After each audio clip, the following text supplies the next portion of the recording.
नमस्ते dear students. बहुत बहुत स्वागत है आपका पीटी एजुकेशन चैनल पे। मैं हूं गौरव चोपड़ा और आज हम बात करने वाले हैं कि आपकी इन्वेस्टमेंट्स को क्या डिफाइन करता है। अब हर एक इन्वेस्टर का फाइनेंशियल ऑब्जेक्टिव डिफर करेगा, उनकी फाइनेंशियल प्रेफरेंसेस अलग अलग होगी एंड उनके जो डिसीजंस लेने के पैरामीटर्स है वो भी अलग अलग निकल के आ सकते हैं। तो जो इन्वेस्टमेंट्स आपके लिए अच्छी है वो शायद इन्वेस्टमेंट मेरे लिए ठीक ना हो। मेरा इन्वेस्टमेंट का पर्पस आपके इन्वेस्टमेंट के पर्पस से बहुत अलग हो सकता है। आज के तारीख में लोगों को ये समझना बहुत जरूरी है, क्योंकि अगर ये चीज नहीं समझे तो एक ख्याल दिमाग में हमेशा आएगा कि वो इसमें इन्वेस्ट कर रहा है तो मैं भी इसमें इन्वेस्ट करूंगा, मैं भी इसमें पैसा बनाऊंगा। आप शायद एफडी में पैसा लगाना चाहते हो, या आप म्यूचुअल फंड्स में पैसा लगाना चाहते हो, या आपको कोई भी इन्वेस्टमेंट्स करनी हो, तो आपको ये समझने की जरूरत है कि आपकी जो इन्वेस्टमेंट नीड्स है वो अल्टीमेटली कैसे डिफाइन हो रही है। तो मूल रूप से आपकी इन्वेस्टमेंट बिहेवियर किस पे अल्टीमेटली जाके डिपेंड करती है, हम आज के सेशन में चर्चा करने वाले हैं। ठीक है ना? तो आते आते सेशन को लाइक कर दो, शेयर कर दो और कमेंट भी कर दो एंड बने रहिए मेरे साथ इस वीडियो के एंड तक। चलिए आगे बढ़ते हैं। तो सबसे पहले जो इंपॉर्टेंट पैरामीटर निकल के आता है वो है required rate of return. Required return मतलब क्या? डिजायर्ड रिटर्न, कि आप आपके इन्वेस्टमेंट्स पे कितना रिटर्न एक्सपेक्ट कर रहे हो।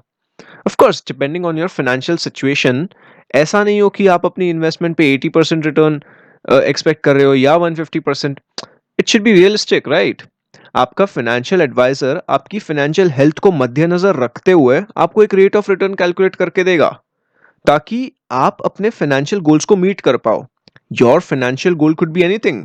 It could be buying a car और बाइंग अ हाउस, और it could be funding your own education, और for that matter it could be saving up for retirement. समझ रहे हो? तो ऐसे गोल्स को पूरा करने के लिए आपका फाइनेंशियल एडवाइजर आपको रेट ऑफ रिटर्न बताएगा कि इतने इतने रेट ऑफ रिटर्न पे अगर आप अपना फंड ग्रो करोगे, अगर आप अपना कैपिटल ग्रो करोगे, तो आप अपने फाइनेंशियल गोल को आसानी से स्मूथली अचीव कर पाओगे। अब कुछ basic parameters financial advisor investor से जानने की कोशिश करता है, जैसे कि एज आ जाता है, इन्वेस्टर का करंट पोर्टफोलियो क्या है, उससे कहाँ कहाँ अपना पैसा इन्वेस्ट कर रखा है, उसकी एक्सपेक्टेड सेविंग्स कितनी है, एंड उसकी करंट टैक्स सिचुएशन क्या है, यानी क्या वो लीगली अपने टैक्स बचाने की कोशिश कर रहा है वगैरह। तो ये सब के बारे में इन्वेस्टर से जानकारी ली जाती है एंड उसी हिसाब से required rate of return calculate करके निकल के आता है। अब अगर गोल्स रियलिस्टिक नहीं होंगे तो इन्वेस्टर्स को फाइनेंशियल एडवाइजर से काउंसलिंग की जरूरत पड़ेगी। इन्वेस्टर को यह समझना जरूरी हो जाएगा कि ईदर वो अपने फाइनेंशियल गोल्स को चेंज करे, और टू पुट इट सिंपल अपने फाइनेंशियल गोल्स को रिवाइज करे, या फिर दूसरे फैक्टर्स में चेंजेस लाए, विच इज बट ऑब्वियस। खर्चे कम करो एंड बचत ज्यादा करो, यानी सेविंग्स लेवल को बढ़ाओ अगर तुम्हें अपने more than realistic financial goals को अचीव करना है तो। समझ रहे हो? अब कोई भी इन्वेस्टर के दो पर्सपेक्टिव्स होते हैं, टोटल रिटर्न पर्सपेक्टिव या non total return perspective. Total return perspective क्या होता है?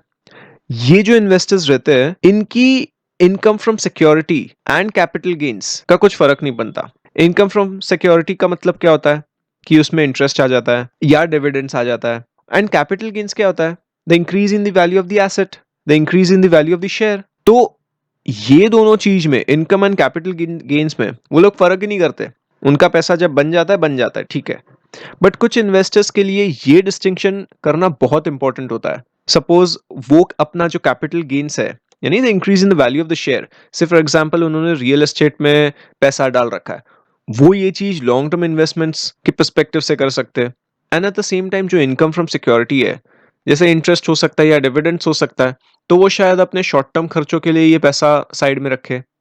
समझ रहे हो ना? अच्छा, रिक्वायर्ड रेट ऑफ रिटर्न हमेशा रियल टर्म्स में एड्रेस करना बहुत जरूरी है। रियल टर्म्स मतलब एडजस्टेड फॉर इन्फ्लेशन। अब required rate of return real terms में जानना बहुत जरूरी है, क्योंकि फिर तभी ही पता चलेगा कि हमने हमारे इन्वेस्टमेंट्स की एक्चुअल ग्रोथ नसीब हुई भी है या नहीं, रियल टर्म्स में हमारा कैपिटल बढ़ा है कि नहीं, यानी स्पेंडिंग पावर बढ़ी है कि नहीं। कुछ इन्वेस्टर्स का रिस्क एंड रिटर्न का इंटरप्रिटेशन गलत हो सकता है, like they are expecting a high return with low risk, जो कि ऐसा नहीं हो सकता है। जितना ज्यादा रिस्क लोगे उतना ज्यादा रिटर्न मिलेगा। The more the risk you take the more the return you gain, और for that matter the lesser the risk, less the return you would be earning on your investments. So these things are very important. And also for some investors they might just choose to invest in high risky assets, क्योंकि उन्हें अपना financial goals जल्दी से जल्दी meet करने की इच्छा होती है। तो इसके फिर डाउन साइड्स भी निकल के आ सकते हैं, जो कि उस इन्वेस्टर को ये डाउन साइड्स, ये इसके कॉन्सिक्वेंसेस जानना जरूरी है। एंड बाकी के जो इन्वेस्टर्स रहते हैं उनके पास शायद पहले से ही बहुत एक्यूमुलेटेड कैपिटल हो सकता है, बहुत ज्यादा पैसा हो सकता है, so they can take a low risk approach in order to meet their financial goal. जैसे pension plans, pension funds, they have a high level of funding, है ना, which means that their assets are sufficient or nearly sufficient to meet its liabilities। तो ऐसे case में they can take a low risk approach। अगला important factor यहाँ पे निकल के आता है रिस्क टॉलरेंस। तो the investors risk tolerance is a function of his ability to take risk and his willingness to take risk। यानी इन्वेस्टर का रिस्क टॉलरेंस इन दो चीजों पे डिपेंड करता है। अब ability to take risk क्या है? यानी तुम्हारी कितनी क्षमता है रिस्क लेने की, एंड विलिंगनेस यानी तुम्हारी कितनी इच्छा है रिस्क लेने की। ये दोनों में फर्क है। अब ability ऑफ टेकिंग रिस्क, ये तीनों का बैलेंस पे डिपेंड करता है, liquidity, assets and time horizon. Investor के पास कितने एसेट्स है, कितने लाइबिलिटीज है, ये जानना बहुत जरूरी है। अगर कल को मानो उसकी इन्वेस्टमेंट से थोड़ा लॉस हो गया या कुछ इधर उधर हो गया, तो उसकी लाइफस्टाइल पे वो लॉस अफेक्ट नहीं करना चाहिए, समझे। टाइम होराइजन भी बहुत इंपॉर्टेंट रहता है इन्वेस्टर्स के लिए, क्योंकि अगर इन्वेस्टर का लॉन्ग टर्म होराइजन है, से फॉर एग्जांपल, तो वो ऐसे लॉसेस को कोप अप कर सकता है बाय सेविंग मोर और बाय वर्किंग हार्ड और by working over time in the office, ताकि वो ये लॉस को कॉम्पनसेट कर पाए, वो ये लॉस को ऑफसेट कर पाए।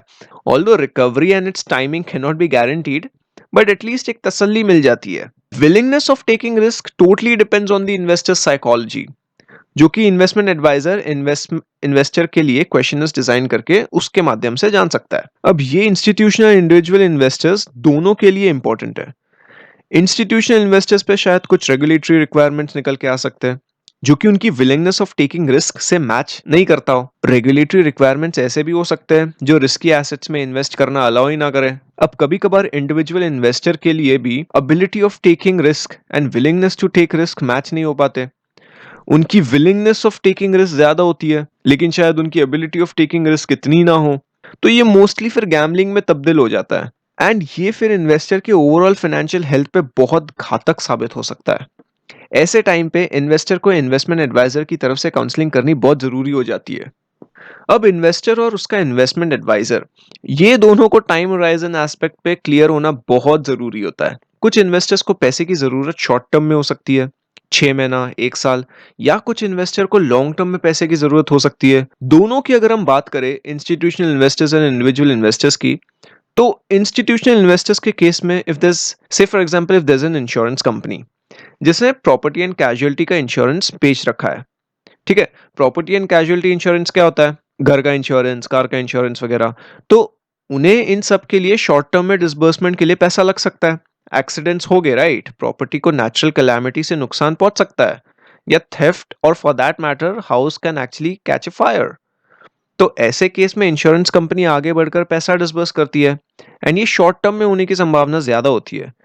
आपने कहीं ऐसा सुना है कि 2-3 साल तक किसी भी कंट्री में चोरी नहीं हो, किसी भी घर में चोरी नहीं हो, या नेशनल कैलामिटी की वजह से उस घर को नुकसान ना पहुंचा हो, या for that matter car accidents नहीं हो? रस्तों पे कार एक्सीडेंट तो होते हैं ना। So in order to honour such disbursements, insurance company short term investments देखेगी, जैसे लिक्विड फंड्स हो गए, उसका टाइम होराइजन शॉर्ट टर्म होगा, है ना। दूसरी ओर गवर्नमेंट के सॉवरेन वेल्थ फंड्स, जो कि फ्यूचर जनरेशंस के लिए रखे रहते हैं, उनके वेलफेयर के लिए रखे रहते हैं। अब ये फंड्स तो 40 साल बाद या 50 साल बाद या 80-90 साल बाद काम आएंगे ना, एक जनरेशन को इतने साल तो लग ही जाते हैं। So for these funds long term investments करके रखना, ये इनके लिए इंपॉर्टेंट हो जाता है, पॉसिबली इन डेकेड्स। इंडिविजुअल इन्वेस्टर्स की अगर हम बात करें, तो इनके लिए भी टाइम होराइजन का पैरामीटर बहुत इंपॉर्टेंट हो जाता है। सपोज वो इन्वेस्टर को एक घर खरीदना हो, तो उसकी डाउन पेमेंट के लिए पैसा लगेगा, या उसे कॉलेज की फीस भरनी हो अगले 2-3 साल में, तो ये चीजों के लिए शॉर्ट टर्म इन्वेस्टमेंट्स उसके पोर्टफोलियो में होना अनिवार्य है। अब अगर कोई भी प्राइवेट इक्विटी इन्वेस्टमेंट्स हो गई जिसका पे ऑफ 10 साल बाद होने वाला है, तो वो इन्वेस्टर के लिए जिसका टाइम होराइजन सिर्फ 5 साल का है, वो प्राइवेट इक्विटी इन्वेस्टमेंट्स फिर क्या फायदे की, भले वो कितना भी अच्छा रिटर्न दे। या फिर वो इन्वेस्टर अगर अपने रिटायरमेंट की प्लानिंग कर रहा हो कि उसे रिटायरमेंट की जिंदगी सुख चैन से जीनी है, तो वो लॉन्ग टर्म इन्वेस्टमेंट करेगा। फिर इस केस में प्राइवेट इक्विटी इन्वेस्टमेंट्स और ऐसे सब चीजें कंसिडर की जा सकती है। वो लॉन्ग टर्म एसेट्स में अपना पैसा डालेगा, है कि नहीं? अगला है लिक्विडिटी। अब लिक्विडिटी मतलब क्या? The ability to turn an asset into cash at a reasonable price with in a reasonable time is what liquidity is, right? यानी कितनी आसानी से तुम तुम्हारे एसेट को कैश में कन्वर्ट कर सकते हो, सही प्राइस पे और सही टाइम पे, उसे लिक्विडिटी कहते हैं। अब हमें कोविड के वक्त एक चीज समझ गई है कि लिक्विडिटी रखना कितनी इंपॉर्टेंट होती है। स्पेसिफिकली अगर हम इंडिविजुअल इन्वेस्टर की बात करें, यानी आप और मुझ जैसे इन्वेस्टर्स, तो दो तरीके के एक्सपेंसेस निकल के आ सकते हैं हमारे लाइफ में। पहला है अनएक्सपेक्टेड एक्सपेंसेस एंड दूसरा है एक्सपेक्टेड एक्सपेंसेस। अब अनएक्सपेक्टेड एक्सपेंसेस क्या निकल के आ सकते हैं? मेडिकल इमरजेंसी आ गई, या कुछ गाड़ी के खर्चे निकल के आ गए, ऑटो रिपेयर्स, और for that matter home repairs, plumbing वगैरह जैसे। या अगर आपके पास कोई पेट है तो उसका अनएक्सपेक्टेड खर्चा निकल गया, मेडिकल खर्चा, है कि नहीं? तो ये सब चीजों के लिए एक क्वेश्चन तो लगता है, लिक्विड पैसा बैंक में होना चाहिए, बहुत इंपॉर्टेंट बन जाता है for an individual investor. And दूसरा है एक्सपेक्टेड एक्सपेंसेस। अब इसमें क्या निकल के आता है? अगर तुम शादीशुदा हो तो आगे तुम अपने बच्चों की एजुकेशन की प्लानिंग करने में पैसा खर्च करने का एक्सपेंस निकल के आएगा। या फिर छोटे छोटे expenses, electricity bill, water bill, gas bill, गाड़ी में जो तेल जाता है उसका खर्चा। तो ये सब तो एक्सपेक्टेड एक्सपेंसेस ही होते हैं ना।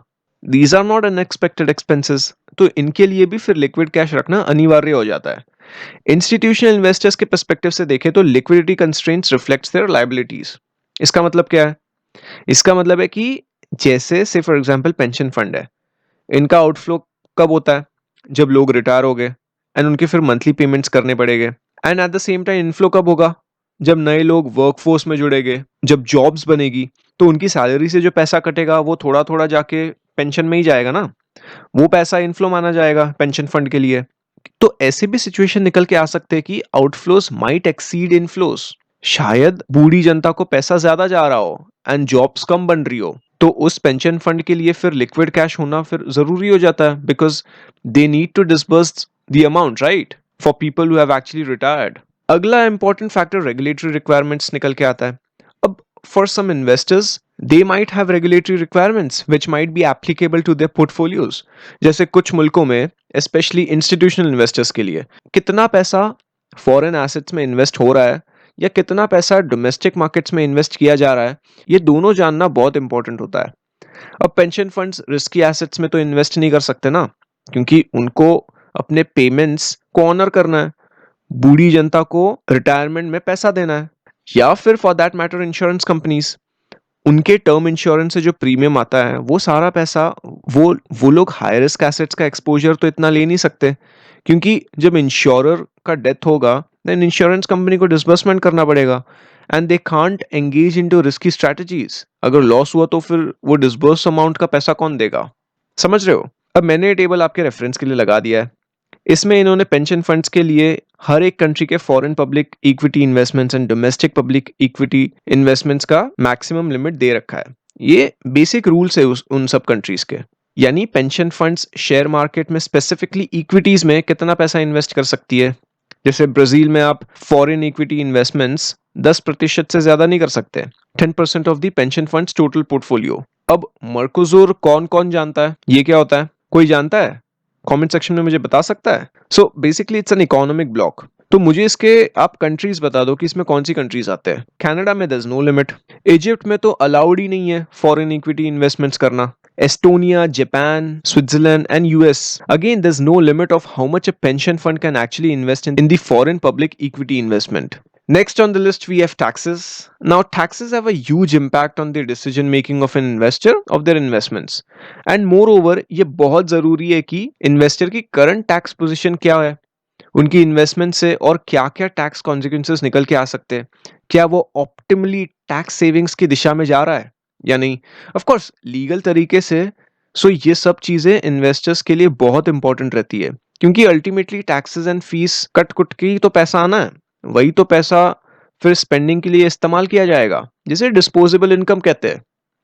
अब कुछ इन्वेस्टर्स ऐसे भी निकल के आ सकते हैं which might be subject to higher taxes on dividend income than capital gains. यानी वो सिक्योरिटी से जो भी डिविडेंड आता हो उस पे ज्यादा टैक्स लगेगा compare to the increase in the value of the asset, that is on capital gains. तो इन्वेस्टर ऑब्वियसली कैपिटल ग्रोथ को ही तलाशेगा ना। या कुछ इन्वेस्टमेंट्स ऐसे भी होती है जिस पे टैक्स लगता ही नहीं है, जैसे पेंशन अकाउंट, जिसमें कि इन्वेस्टमेंट्स टैक्स एग्जेम्प्ट रहते हैं, टैक्स डिफर्ड रहते हैं, इस पे टैक्स नहीं लगता। तो it depends on where the taxes are low and the investor can actually put in his money into such avenues. अब लॉन्ग टर्म में कैपिटल एक्यूमुलेशन बहुत इंपॉर्टेंट चीज बन जाती है, क्योंकि ओवर द टाइम बहुत बड़ी रकम जमा हो सकती है उस एसेट में। ये बहुत मायने रखता है टैक्स पर्सपेक्टिव से। जितना ज्यादा पैसा उतना ज्यादा टैक्स भरो फिर। बात समझे? आखिरी इसमें निकल के आता है यूनिक सर्कमस्टेंसेस, यानी इन्वेस्टर के कुछ ऐसे भी रिक्वायरमेंट्स निकल के आ सकते हैं जो ये कैटेगरीज में फिट ही ना हो, जो हमने जितने भी पिछले स्लाइड्स में डिस्कस किए वो इसमें बैठते ही नहीं होंगे। So I'm talking about people who are very concerned about their social preferences, religious preferences, ethical preferences. ये चीजें उनकी इन्वेस्टमेंट एक्टिविटीज को डिफाइन करती है। जैसे they might be very very sensitive about where are their investments going. ऐसे companies में ना जाए जो एनवायरनमेंट को नुकसान पहुंचाते हो, या ऐसे कंपनीज में ना जाए जो शराब बेचती हो। Some investors might be consistent with their certain religious beliefs, जैसे इस्लाम में कन्वेंशनल डेट सिक्योरिटीज में इन्वेस्ट करना ठीक नहीं मानते वो लोग, क्योंकि उसमें इंटरेस्ट लगता है, तो वो इस्लामिक लॉ को कंप्लाई नहीं करता। किसी ने सुकूक सुना है? सो इट्स अ शरिया compliant bond like instruments which is used in Islamic finance. तो अगर कोई जानता है सुकूक के बारे में तो मुझे कमेंट सेक्शन में बताओ, या if you want a complete video on सुकूक let me know in the comment thread, I will make it for you guys. अब कुछ इन्वेस्टर्स की ऐसी भी सिचुएशन निकल के आ सकती है जहां पे उनकी इन्वेस्टमेंट्स को डाइवर्सिफाई करना बहुत इंपॉर्टेंट हो जाता है। Say an individual is working in a company. He would want to limit his investments in that company, right? And put his capital in other assets or securities जो कि उसे diversification का benefit दे। उसे एक ही company का exposure ना मिले and diversification का बेनिफिट मिले, इसीलिए वो दूसरे कंपनीज में भी इन्वेस्ट करेगा, दूसरे शेयर्स में भी इन्वेस्ट करेगा, दूसरे एसेट्स में भी इन्वेस्ट करेगा। अब यूजुअली क्या होता है कि many individuals they are actually inclined to boost their holdings in their employers share. भले उन्हें सिंगल एक्सपोजर का रिस्क पता हो, तो ये चीज वो क्यों करते हैं? लॉयल्टी आ जाती है कंपनी की तरफ से, because they are familiar with the culture of the company, right? So they would always be inclined towards investing in their own company. तो इसके बहुत घातक परिणाम आ सकते हैं, क्योंकि जब कंपनी डूबती है तो उन सभी एम्प्लॉयज का पैसा भी डूब जाता है। Enron is a classic example on this. कोई जानता है एनरॉन के बारे में? एनरॉन स्कैंडल, किसी ने ये डॉक्यूमेंट्री देखी है, Enron the smartest guys in the room? बहुत अच्छी डॉक्यूमेंट्री है, एंड वो ये बताती है कि अमेरिका का सबसे बड़ा स्कैंडल कैसे सभी इन्वेस्टर्स को डुबा दिया। So this is something which is worth watching. I would highly recommend to watch this documentary, और if you want me to cover this scandal I would love to make a video on this. Let me know in the comment thread. Now, if we talk about institutional investors, they might also have some unique and specific requirements with respect to their investments. Say, for example, कोई एक medical foundation है जो cancer से पीड़ित मरीजों के लिए वो पैसा इकट्ठा करती है ताकि वो उन्हें फंड कर पाए, उनके मेडिकल एक्सपेंसेस बेयर कर पाए। अब जो उनके फाउंडेशन का पैसा है वो पैसा चाहेगी नहीं क्यों वो टबैको स्टॉक्स में जाए, वो टबैको स्टॉक्स में इन्वेस्ट करे, क्योंकि ये उनके ऑब्जेक्टिव्स के टोटली खिलाफ है कि नहीं? So these are the unique circumstances which plays an important role in the investor's investment portfolio. ठीक है ना? तो ये ऐसे सब important factors निकल के आते हैं which actually define your investment needs, which are basically the determinants of your investments. We spoke about required return, we spoke about risk tolerance, time horizon, liquidity, regulatory issues, taxes and unique circumstances. तो आपको कौन सा factor interesting लगा? कौन सा determinant आपको interesting लगा? क्या आप एज एन इन्वेस्टर ये सभी पैरामीटर्स कंसिडर करते हो भी या नहीं? मुझे कमेंट सेक्शन में बताओ। ठीक है, सो आज के लिए बस इतना ही रखते हैं। होप आपको ये सेशन यूजफुल रहा होगा। If you like this video make sure you hit that like button, share this video with your like minded friends, colleagues, और अगर आपको कोई सवाल या सुझाव हो तो उसे कमेंट सेक्शन में जरूर बताइए। We now come to an end to this session. Here are some useful resources for you from PD family. Make use of these. उम्मीद करता हूं ये सेशन आपको पसंद आया होगा। नमस्ते, जय हिंद।